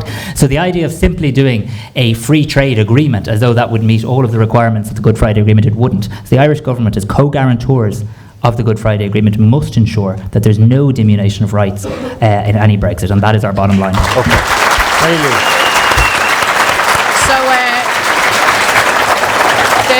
The question put is a no deal inevitable? It's not. I would have a concern that because of the Tory strategy to delay and to talk down the clock, that it could happen as much by accident as by design. The Tory position is utterly reckless, and DUP support for that position is utterly reckless. Jobs, people's livelihoods, people's standard of living, people's rights are all dependent on a deal that recognises the unique circumstances here in Ireland. That's the bottom line. I just want to remind Simon Hamilton, in terms of borders in the sea, there are already checks in the sea between our islands. Ireland is recognised in terms of animal health, logically, as a single unit. So those exceptionalities already exist. And for the life of me, and I have to tell you, I struggle to get my head around the fact that Simon's party could say to farmers in Fermanagh, South Tyrone, for example, that they're going to crash them out of the Common Agricultural Policy, 87% of farming income being derived through that channel, and they're going to say, but don't worry, London will cough up. Now, I think we know from bitter experience that London is not going to cough up. And I cannot understand, I could cite every sector right across our society, but let's just think of our farmers for the moment. I cannot understand, given the fact that people voted to remain, given that this is obviously such a dangerous set of circumstances for all of us, and it's not orange or green, this is about people's livelihoods and people's way of life. And I cannot understand how there hasn't been a much, much louder protest from right across society. The DUP, would try and convince people, and the British government would try and convince people that actually people in the north of Ireland don't want the deal that's on the table. They don't want the backstop. That's simply not true. Everyone that I have met from across every walk of life, from business, from community organisations, from our universities, across the board have said, we need a deal. We need a deal that recognises the exceptionality of here to protect our lives and livelihoods. And I tell you what, no diminution of rights and no damage to the Good Friday Agreement. That's actually a consensus position right across Ireland. And the DUP are out on their own. And far from using influence well, I think history will record that your course of action was utterly reckless and that you acted in defiance of the people, not in defence of them. A very quick response. Yeah, and once again, you rail against it, and the rhetoric is negative, and you don't want this, and you don't want that, and you want to stop, but you do nothing. Nothing to exert any influence. What do? You just talk. Okay. That's all you do. You have no power. You have no responsibility. You won't take any responsibility. You won't step forward and shape the debate and try to get an outcome that goes against what you're saying. Okay. So you can talk all you want, but you're exerting not a single jot of influence at all. Okay. Let me do one thing very quickly. Something that we touched on, and I don't know what the comment was. Okay. Listen, I want to do this in 5 minutes. I don't think that it's fair to come here and not discuss this issue properly. And some people have touched on it, and others haven't had a chance. And it's simply this: as to whether or not there is any need for an Irish Language Act. I think it's only reasonable coming to this event where this issue is an important one, that we get some clarification on people's views on that. So, Colin, I'm going to do it briefly, and then we're going to call time on discussions. Is there any need, in your view, for an Irish Language Act? Absolutely. I think the last couple of years and the way that people have abused Irish language speakers, the way that people have used and abused the issue and people who speak it, means that there has to be protection in law for the language. Of course there does. How can senior people from a government party stand up and say things like Curramy yogurt? How can they take £50,000 off children who just want to go to the Gaeltacht and learn the language with families in west of Donegal and use that as a political football, and then say we don't need, of course we need one to protect people, but let's take the politics out of it. It's about the love of a language, the love of culture. That's what all people who care about the language care about, and the DUP should get this issue out of their own way by saying, of course we support it, in the same way. And if we want to talk about the UK again, Scotland has a language act, Wales has one, the Cornish are getting more and more protection for their language. None of this has to be politically divisive. If you embrace it as part of Britishness, then there's an opportunity for us all to have those rights. I mean, it should not be a divisive issue. Okay. Stephen, you had a brief word about this earlier, but just to clarify your position briefly, if you would. In a word, yes. That act needs to be realistic and proportionate. That said, I think what was on offer in terms of the proposals in February met that test. My own party has put forward proposals in the talks last summer to try to break the deadlock around this. We do need a legal protection to ensure that there's a consistency across the state and all public bodies in terms of the approach that's taken. We've seen a lot of straw men erected in terms of what an Irish Language Act is about. Those are all a load of nonsense, and it's about scaremongering people, which is absolutely not justified. And the final point I would make is that people talk about the cost of the deadlock in terms of what's happened over the past number of months and years. People talk in turn about then the cost of an Irish Language Act. We're talking a single figure number of millions per year to run an Irish Language Act. The damage to our society from deadlock is into the hundreds of millions. Yeah. That's the context. Okay, Lisa? Yeah, I mean, I can't understand why there's such a pushback against this. I think it's natural and reasonable to want to protect one's own language. For nationalists, it's part of culture, it's part of who we are. And I do think that it would return dividends to actually extend that respect for the culture, from the other side. I think that it will come back in spades, and it would be the beginning of mending the relationships that have been damaged because of this. Okay, Simon Harris. Yeah, in the interest of time, there should be an Irish Language Act. The agreement says there should be an Irish Language Act. The government supports an Irish Language Act, and the details of that need to be worked out by the parties. But we need an Irish Language Act. Simon Hamilton. Colin makes the point. Colin made the point earlier.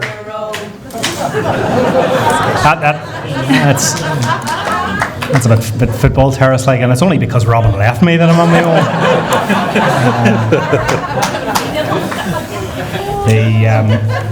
I was going to try and make a serious point there, but Colin mentioned respect or lack of respect for the Irish language in the past, and I would accept that perhaps some in my party, in their words or in their actions, have not always exhibited respect for the Irish language and the respect that the Irish language deserves. I think that whether people accept it or not, what we have been trying to do over the last little while, particularly through engagement that has been led by Arlene herself, engage with the Irish language community, speaking to people, listening to people, understanding away from the sort of cauldron of politics at Stormont, that there are people, many of them in this room, many of them live in this area, who genuinely love the Irish language, and it's part of their life, and it's every bit as much part of their life as my culture and the culture of friends, family and colleagues would be. That's a journey that we are on, and we are taking our time on that journey, and we will continue to engage with people to get that understanding that it is something that is part of people's life and isn't something that is just purely political, which is perhaps the spectrum or the way that we have seen it over the last little while. Do I think that legislation is required? I don't think it is required. I think a lot can be done, and a lot has been done for the Irish language and Irish language speakers in the absence of legislation. What we have said is, and Stephen made the point about straw men, as he described them, and the reason that those straw men, as he describes them, are there is that because many of those so-called straw men were included in a consultation issued by a Sinn Féin culture minister about what an Irish Language Act might look like. So it is important, if they are indeed straw men, that those straw men are knocked down, and the people, members of my community, get the confidence that there aren't going to be things like quotas in the civil service, that there isn't going to be compulsory learning of Irish in schools, that there isn't going to be Irish language. Well, that's been clarified. And I've heard Mary Lou saying it, and I think that was important. But it is important that it continue to be said, and that people who have that fear, and whether you like it or not, there are people who do have that fear, that fear is that it is clarified that it is not a fear that is has any basis. Would it be all right with an Irish Language Act if there was also an Ulster Scots Act? In terms of legislation, what we have said is that... Just answer that. Let me answer. In terms of legislation, we have said, Arlene has made it perfectly clear, as about a year ago, that we were prepared to consider legislation on the Irish language. We have negotiated previously on several occasions on that basis, and it is our belief that any deal around language and culture needs to be fair and balanced, and there needs to be recognition for not just Ulster Scots, and it is an important part of the fabric of this community, but indeed the range of cultures that we have, many of them new recent arrivals to this part of the world. So, right. Does there need to be legislation? In my view, there doesn't need to be legislation. Okay. Would we consider, and have we considered legislation? Yes, but it must be as part of a fair and balanced package. Okay. Mary Lee. Which is precisely what we achieved in February. Yeah. Wow. In your view. So that was calibrated between An Gaeilge and the need for Achna Gaeilge and Ulster Scots and So let's just cut to the chase here. The actual issue, it seems to me, for political unionism, and by the way, Simon, I've had some really interesting conversations with loyalists and unionists who have told me they've no bother with Achna Gaeilge. They don't have an issue with it.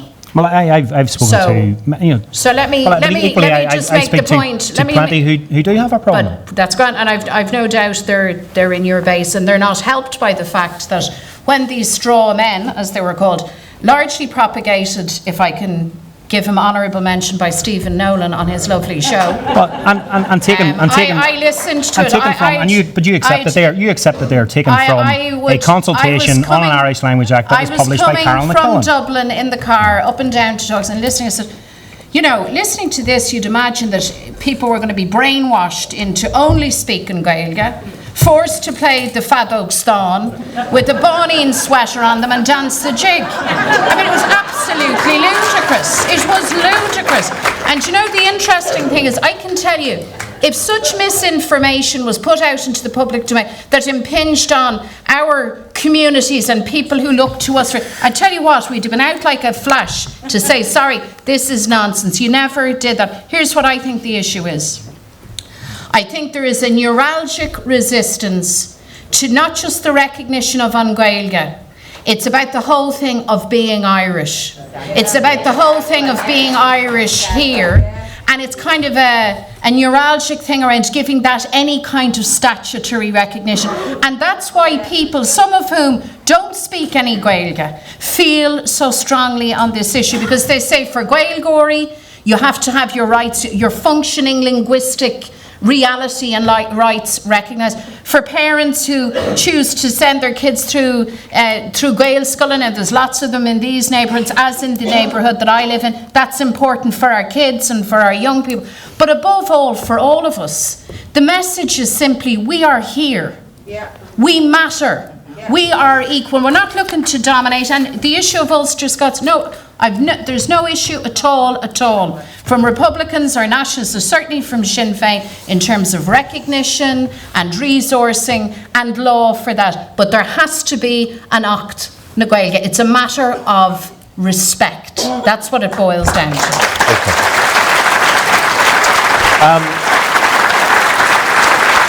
Thank you. I don't think we're going to...